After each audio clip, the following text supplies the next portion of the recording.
Ito ang malaking balita na patuloy binabasag ng media. Okay, pag-uusapan natin to. Emosyonal ang ilang mga dating sundalo na nagpakilalang mga dating security daw ni Zaldico nang humarap sa itinatawag nilang press conference.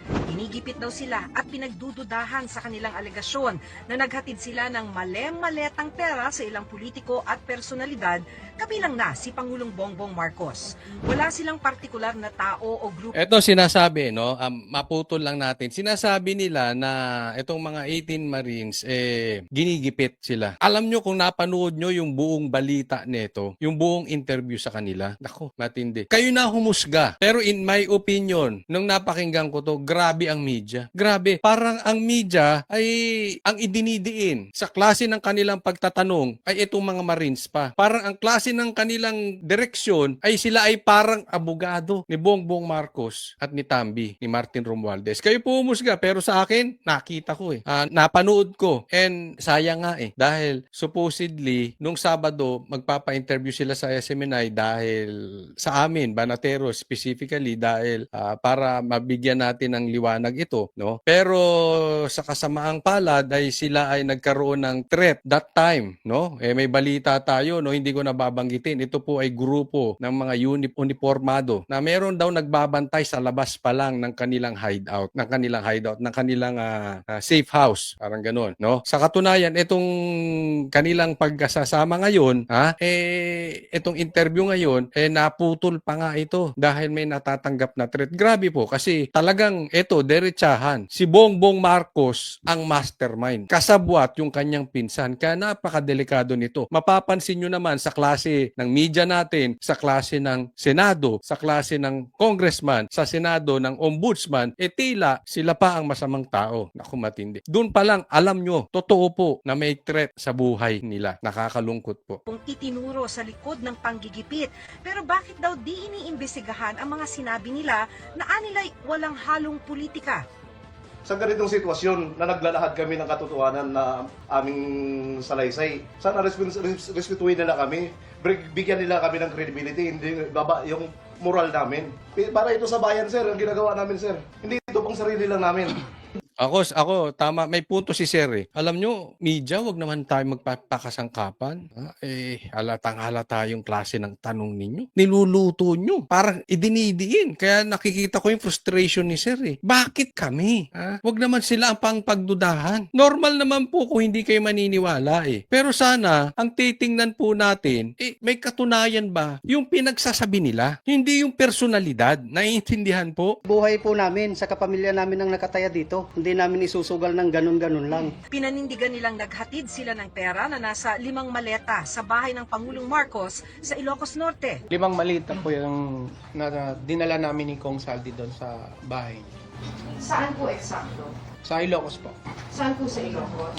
Yung ano po, may lake. Doon sa may lake, naku, may lake. Doon sa Ilocos Norte na may lake, doon ba ando doon na hindi na siguro nila binanggit yung address kasi baka hindi po legal po yun. Pero yung address sa bahay mismo ni Bongbong Marcos, di ba? Ang sabi nga kanina, pamilya namin ang nakataya dito, buhay namin. Alam mo, mas maniniwala ako tingnan no. Sila, wala silang illegal na nagawa. Pero nagsasalita sila para isakripisyo yung kanilang buhay at yung kanilang pamilya para makatulong sa taong bayan. Totoo ba? Yes. Wala naman silang problema di ba? Unlike yung mga testigo ng kay BP Sara nakakulong. Iyon may problema. Yun mismo, pwedeng gawing kasangkapan ng gobyerno. Pwedeng fake. Ito wala, nananahimik ka sa buhay mo. Magsasalita ka, itataya mo buhay. Alam mo, para sa isang pamilyado, masakit yun. Itataya mo. Di bali ng buhay mo Pero itataya mo yung buhay ng mga anak mo. Matindi po ito. Ibig sabihin, legit po. Ilan po yung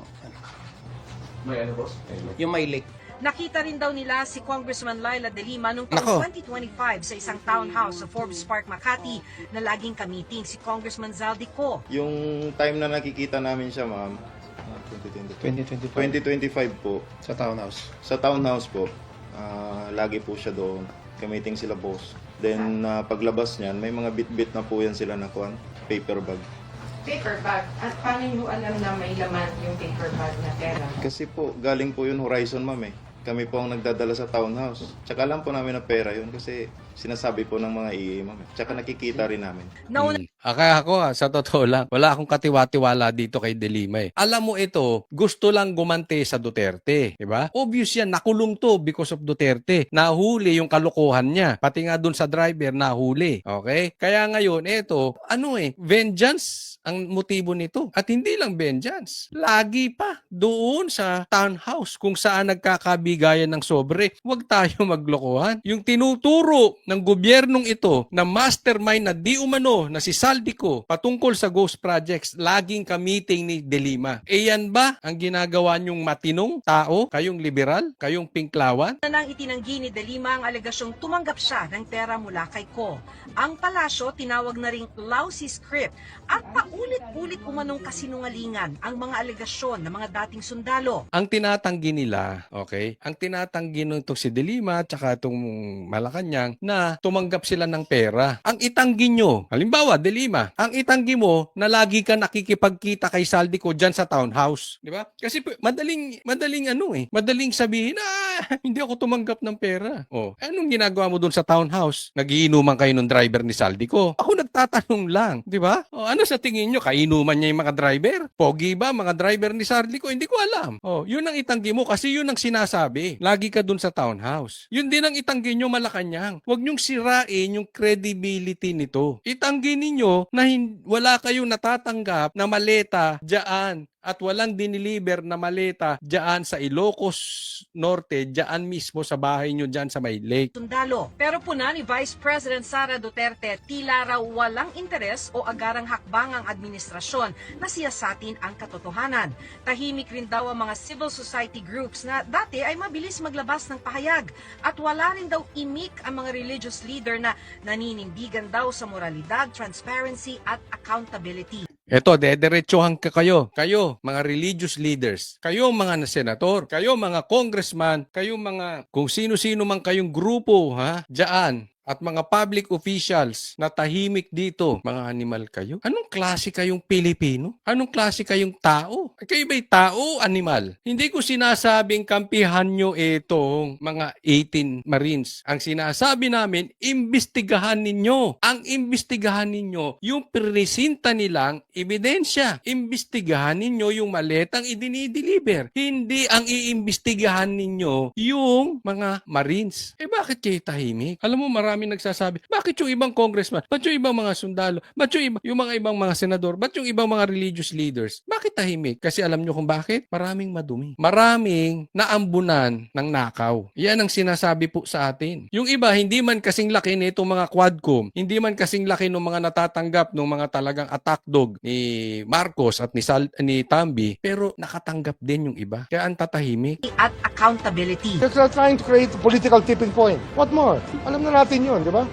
They want to a branch of the service to rise up in arms. Yun naman yun eh. Local yan. I think we know who's behind it. Tingnan mo to. Napakadelikado po to. Ang sasabihin ng ombudsman na parang ang motibo nitong Marines na ito ay maghikayat ng sedisyon o rebellion o para pataubin ang gobyerno. Ombudsman to Ombudsman. Anong gagawin natin kapag tayo ay kailangan magreklamo sa mga opisyal ng gobyerno? Sasabihin, sedition, inciting to sedition, gustong pataubin ng gobyerno? Anong klaseng ombudsman to? Hindi, sa totoo lang. Obligasyon mong imbestigahan yung ebidensya. Bakit ka nakafocus doon sa mga Marines? Alam mo, okay lang yan kung nasa korte na eh. Diba? Normal yan. Sisirain mo yung credibility nung nagpipresenta ng ebidensya. Dahil ikaw ay nagtatrabaho doon ikaw ay abogado nung iyong boss na pinagbibintangan. Pero dito ombudsman ka. Hindi ka abogado ni Bongbong Marcos. Hindi ka abogado ni Tambaluslus. Ikaw ay ombudsman ng taong bayan. Anong gagawin natin sa Pilipinas kung ganito ang ombudsman natin? Nag-aastang abogado nung mastermind ng ghost projects. Hindi ganyan ang dapat reaction. Very dangerous tong ginagawa nitong si Boying. Very dangerous. Dapat gawin mo muna yung trabaho mo. Hindi ka dapat naghuhusga agad. We know who's behind it.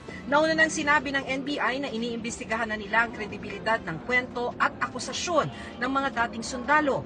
Sa inisyal na impormasyon ng NBI at Ombudsman, ilan daw sa mga sundalo may kinakaharap na kasong kriminal. Kasama raw sa iniimbestigahan ang mga personalidad na umano'y nasa likod nila. Giit naman ng mga dating sundalo, Hindi kami pro Duterte lahat. Hindi kami pro BBM din. Neutral kami, sir. Nagtrabaho ordinaryong Pilipino lang, sir. Alam mo, ramdam ko yung galit, frustration nito si Sir. Kahit ako mapo-frustrate. Bakit binabansagang Duterte sila? Ha?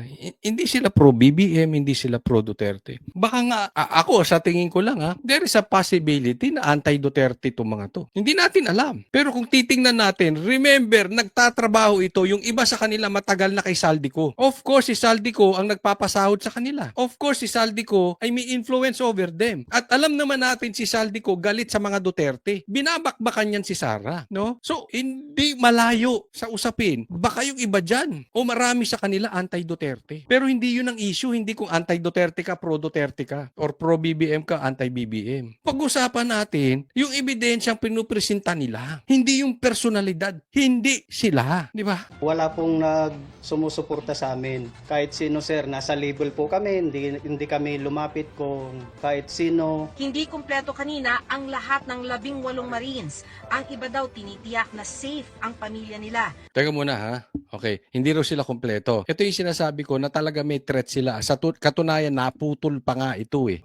Dahil nagsalita na si Defensor, sabi niya meron ng threat. Kasi ayaw natin magbintang, okay? Pero meron talaga na kakasubaybay sa kanila. Hindi natin alam. Malay mo. Ito hindi po tayo nagbibintang. Pero malay mo, even MMDA, na sa pangilalim yan, galaw yan ni Torre. Hindi ko po pinagbibintangan. Ang sinasabi ko rito, posible. Di ba? Sila yung nakakalat sa kalsada. Hindi mo alam kung sila ay nag-aano ng trapiko or sinusubaybayan na sila. Pero meron talagang threat sa kanila. And that is given. Obvious po yun. Di ba? Kita mo kung paano sumagot yung ombudsman. Ombudsman yun. Halata mong pilipit. Halata mong pinilipit ang facts. Kasi sasabihin, sabi pa nga nila yung iba dito may kasong atang homicide o murder. Di ba yung nabanggit? Paano may murder? Di ba? Hindi bailable yun. Paano sila laya? Di ba? Kung ano-ano binibintang dito.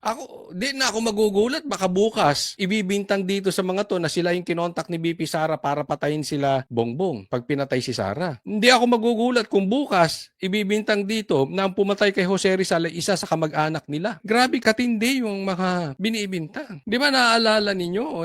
Dininay pa nga sila ng Marines. Tapos binago rin. Tapos ngayon naman may murder. Wow. Nakita na ba kayo ng kaso murder laya nakapag-bail? Baka siguro kung matataas na opisyal pero hindi ganito. Kanina, biglang tinapos ang press conference dahil may pangamba na raw sa seguridad nila.